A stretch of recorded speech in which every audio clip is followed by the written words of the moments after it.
শখের মানুষটাকে যে পাবে সে অনেক ভাগ্যবান। যাকে পাওয়ার জন্য আমি কান্না করতাম, মন খারাপ করতাম, যার সাথে একটু কথা বলার জন্য ছটফট করতাম, একটু দেখার জন্য পাগল হতাম, তাকে কি সুন্দর অন্য একজন সহজেই পেয়ে যাবে। অন্য কেউ তাকে ছোবে, তার হাত ধরবে, তাকে জড়িয়ে ধরবে। অন্যদিকে আমি তার স্মৃতি নিয়ে থাকব।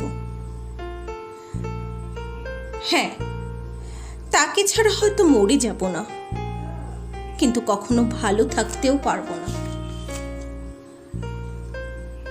আর এই সব কিছু দেখা তো মৃত্যুর থেকেও যন্ত্রণাদায়ক।